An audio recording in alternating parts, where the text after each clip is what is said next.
Midterm elections 5 weeks from today, and if you're looking for one consistent narrative on how these midterms are going to go, you better keep looking.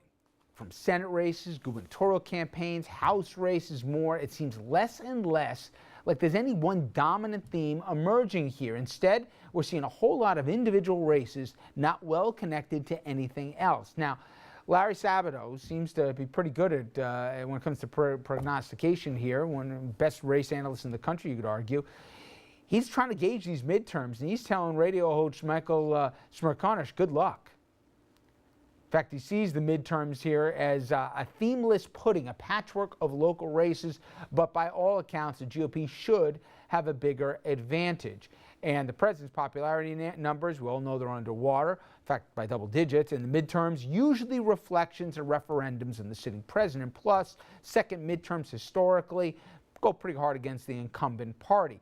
Did in 2006, when a deeply then unpopular George W. Bush was in the White House. Democrats, they won both the House and the Senate. That all said, I got a hard time, Jonathan, putting my finger on it's not just the economy, because in certain places they're doing better. It's not the war here, because liberals are all of a sudden hawks, and hawks are and conservatives are all of a sudden doves. I mean, it's not easy to just, put a big circle and say it's going to be about X. I actually disagree. I think as we progress closer and closer to Election Day, I think it is going to come down to a referendum on the president, how he's handling the foreign affairs, both in Russia and Ukraine, and also with ISIS and all, and the economy. But you think even in New York voters, when they think about Astorino Cuomo, they're going to think about Obama at all? Well, maybe not for governor, but in terms of the midterm elections for the United States Senate and the United States Congress, I do think that ultimately it's going to come down to how the president is faring in that particular district. And what Democrats really need to do is, I think, own up to what this president has done over the years, because I think he has a real solid record of accomplishment. We see every day. I mean, healthcare reform is doing great here in the state. I mean, here's my theme: all politics are local. Look, with the lack of faith in the president's ability and leadership and his poll numbers, and the low 40%, with Congress and single digits popularity, people are looking back at their representative and saying, "What have you done for me lately?" So that's good for the president, then. Well, I mean, good for the Democrats, since it won't be about the president. But if you think about it, the Republicans are going to keep the House, and for the Senate could be a toss-up. Could be. I think Larry Sabato predicted, Republicans would lead by 1 to pick up. So it'll be 49, 48, something like that. So Andrew, look in the crystal ball. On the Wednesday after the elections, are we going to turn around and say, I thought it was going to be worse for Democrats? They did better than I thought, or man, that was bad? I think it depends on how the Senate comes out, and that's what I'm asking you. That's going to be the gauge. Guess it. Well, that's going to be the gauge as to how successful or unsuccessful the election is for Republicans. If they don't win the Senate, it's going to be an unsuccessful election. In the wider context, though, they really should win the Senate, and they should increase their lead in the House. And you have to keep in mind, in that larger overall, that anything short of a wave for Republicans really is a bad year for Republicans. But you don't think it's a wave election? I don't think so. I think it's going to be. I think you'll see a little bit of movement in the House. It's a lot of local individual races there as opposed to a wave. And the Senate's real close right now, and I think the Senate's going to get closer. And speaking, Dom, of well-run campaigns, that's not the case in New York for Republican gubernatorial hopeful Rob Astorino. Yesterday, we talked a whole lot about the Astorino reboot of the so-called Daisy ad. You remember the ad there, harking back 50 years ago, where they compared Cuomo's ethics investigation to a nuclear explosion. LBJ's ad in '64 did the same thing against Goldwater at the time, and Astorino seems getting a whole lot of flack for it. First of all, nobody thinks he's going to jail for this. And today, there seems to have been another misstep that we're learning about as it relates for Astorino, where Cuomo, basically their campaign took the Astorino folks to school.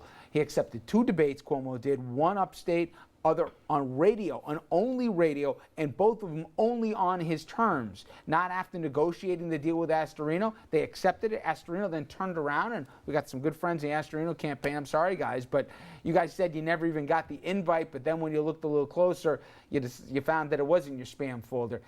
It's not going good right now for him, is it? Well, it was never going to go good for Mr. Astorino. I mean, no offense to my Republican friends, you're up against an 800-pound gorilla in Andrew Cuomo. There's a reason why they call it the power of incumbency. But they seem to be going out of their way. the Astorino camp to burn bridges here within Republican circles. They're trying, Richard, but and in fairness to Mr. Astorino, as the one that moderated the Hillary debate, the incumbent always calls the shots on the terms, take it or leave it. So like with Hillary, she negotiated where I was the moderator, but we would only do it on Friday night, and the audience was only by invitation only. Who would agree to that? We did, because we wanted the debate. And that's the way it happened. And so you can't attack Astorino on this. He was never going to win this race. He was never going to be a serious contender. There's no, I told you this before the race started. There was no way he was going to beat Andrew Cuomo. You also said to me he could be and would be a future governor of New York. I still believe that. I still believe that. If he doesn't win this one, I believe that also. Look, but wait a second. His guys called, Andrew, am I drawing a blank? State Senator out of Dean Skelos. He called the Skelos folks the prison punk for Cuomo. Okay, he dumped all over Utica. That was a consultant okay, but that's for his campaign. Why in God's name? And they apologized for it. Okay, but please, they remember this stuff. All right, Republicans aren't going to break their backs. Now, business community, he's gone after them because they've been too cozy with Cuomo.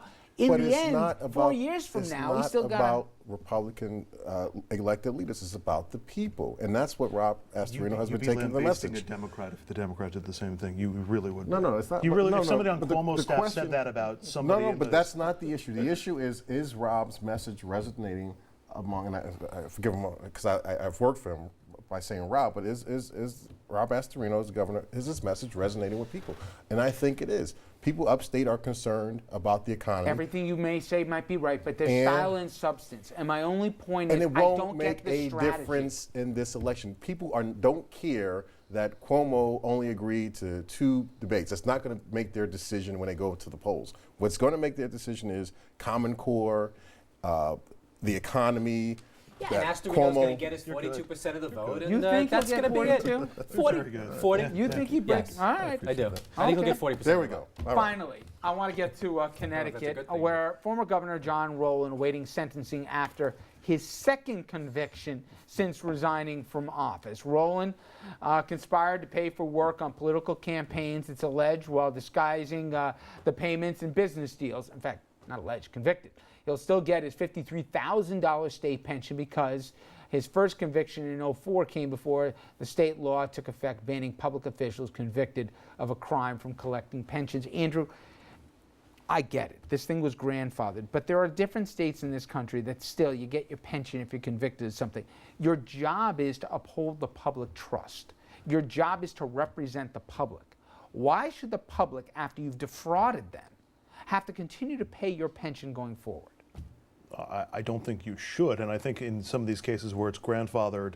But how about in states that don't even have a law on the books prohibiting that there should be a mechanism for going ahead and seeing that there should be a mechanism for going ahead and seeing that they don't get their pensions going forward. In states where there aren't those laws, I think the judge, as part of the sentencing, should have the power to determine whether the pension is going to be removed or not. Because defrauding the public is one thing, but if you get somebody who did something shady in their personal life, shouldn't they actually still be eligible for their pension? I mean, it's a fine line. All right, so let's just think legally. Right? I'll put my lawyer hat on, right? Okay, he was accused of taking bribes, essentially, or a contractor was paying for his house. Convicted for it. And was convicted for it. So, he wasn't, he didn't really defraud the people who were taking money from them. He used his office, correct, to certainly get a better free deal. labor. Exactly. Okay, so in court, the court has the ability to have somebody pay a fine and also restitution. So once you pay that back, shouldn't you be entitled to your pension? Why should you lose your pension that you worked 20 years for once you pay back people that you stole money from or used your office to get this favor? And you paid a fine to the government. You use your office. There should be a zero tolerance policy, and that's it. Listen, you want to enter public life. There's certain, there's a certain level that you need to uphold. Okay, but then that should be everybody. Absolutely.